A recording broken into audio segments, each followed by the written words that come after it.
Ra. I am Ra. I greet you in the love and the light of the infinite Creator.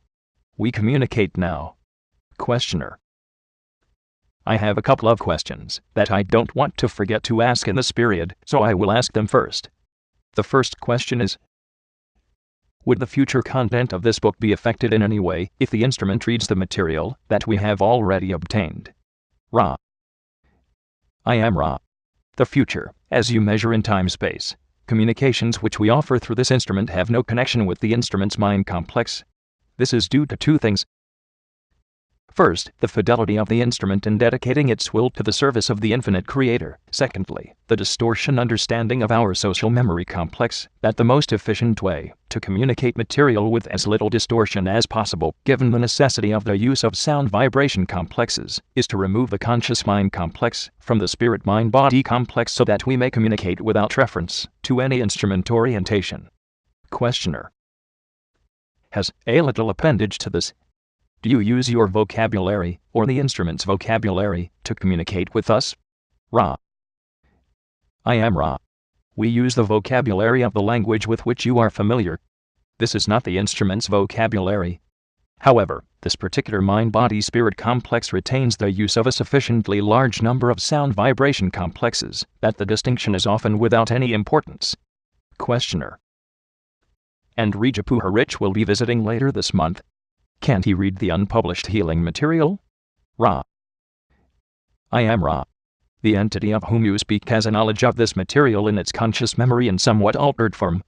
Therefore, it is harmless to allow this entity to become acquainted with this material. However, we request the mind-body-spirit complex, Henry, be sufficiently prepared by means of meditation, contemplation, or prayer before entering these workings. At present, as we have said before, this mind-body-spirit complex is not of proper vibrational distortion. Questioner. I had already determined to exclude him from these workings. I had only determined to let him read the material.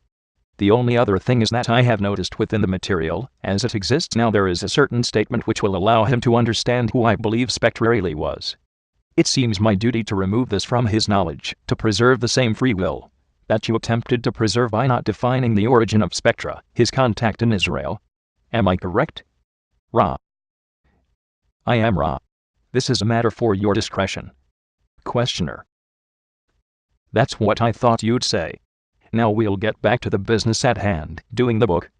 I want, as we cover this early part of the 75,000 years cycle, I would like to go back a little bit, quite some distance perhaps, before the 75,000 years occurred, and take one more look at the transfer of entities from Maldek to clear up this point. I'd like to check the time that you gave us, because we had some distortions in numbers back in the early part of this, and I'm afraid this might be distorted. These entities from Maldek were transferred how many years ago? Ra. I am Ra. The entities of which you speak underwent several transitions, the first occurring 500,000 of your years, approximately, in your past, as you measure time. At this time, the entities were transformed into an odd. This continued for what you would call eons of your time. Those aiding them were repeatedly unable to reach them.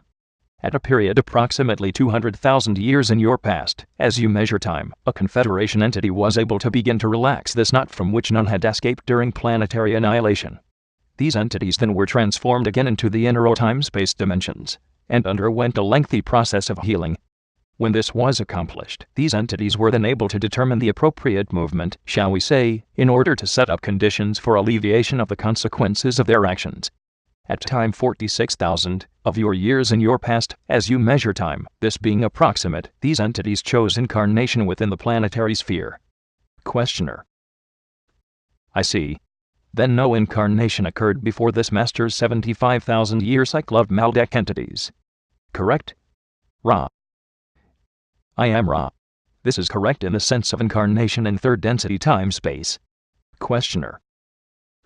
Were there any of these entities then incarnated in second density before the 75,000-year cycle? Ra. I am Ra. This is incorrect. These particular entities were incarnate in time-space third density, that is, the so-called inner planes, undergoing the process of healing and approaching realization of their action. Questioner. I don't mean to be covering ground that we've already covered, but there are some points that we have trouble with fully understanding, and sometimes I have to ask a question a different way before I can understand the thinking. So at the start of the 75,000-year cycle, we know that the quarantine was set up. I am assuming then that the Guardians were aware of the infringements on the free will that would occur if they didn't set this up at that time, and therefore did it. Is this correct? Ra. I am Ra. This is partially incorrect. The incorrectness is as follows. Those entities whose third density experience upon your red planet was brought to a close prematurely were aided genetically while being transferred to this third density. This, although done in a desire to aid, was seen as infringement upon free will. The light quarantine, which consists of the Guardians, or Gardeners, as you may call them, which would have been in effect thus, was intensified. Questioner. Now, when the 75,000-year cycle started, the lifespan was approximately 900 years, average. What was the process and scheduling mechanism, shall I say, of reincarnation at that time, and how did the time in between incarnations into third density physical apply to the growth of the mind-body-spirit complex? Ra. I am Ra. This query is more complex than most. We shall begin. The incarnation pattern of the beginning third density mind-body-spirit complex begins in darkness, for you may think, or consider of your density, as one of, as you may say, asleep, and of forgetting. This is the only plane of forgetting. It is necessary for the third density entity to forget so that the mechanisms of confusion, or free will, may operate upon the newly individuated consciousness complex. Thus, the beginning entity is one in all innocence oriented towards animalistic behavior, using other selves only as extensions of self for the preservation of the all-self.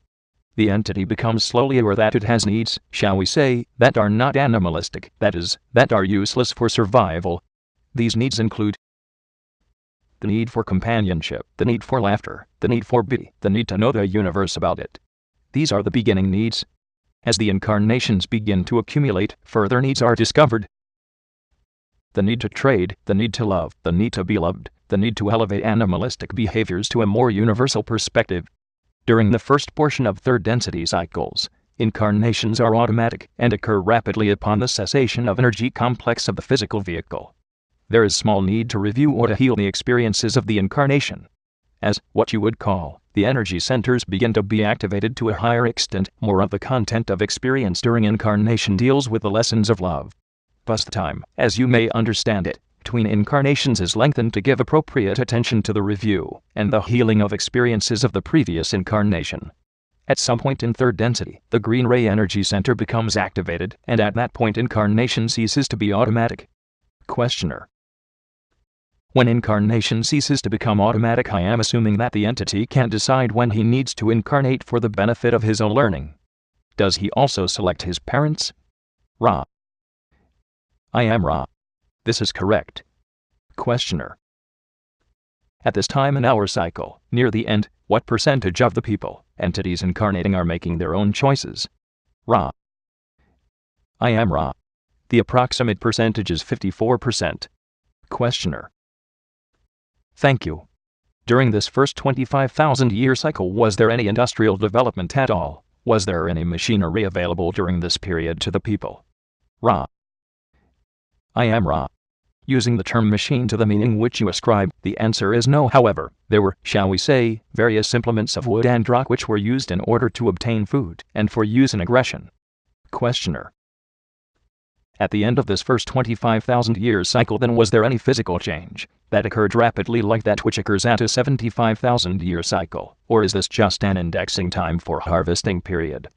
Ra. I am Ra. There was no change except that which, according to intelligent energy, or what you may term physical evolution, suited physical complexes to their environment, this being of the color of the skin due to the area of the sphere upon which entities live, the gradual growth of peoples due to improved intake of foodstuffs. Questioner. Then we have a condition where at the end of the first 25,000-year period, I would say I am guessing that the Guardians discovered that there was no harvest of either positively or negatively oriented entities. Tell me then what happened? What action was taken, etc.? Ra. I am Ra. There was no action taken except to remain aware of the possibility of a calling for help or understanding among the entities of this density. The Confederation is concerned with the preservation of the conditions conducive to learning.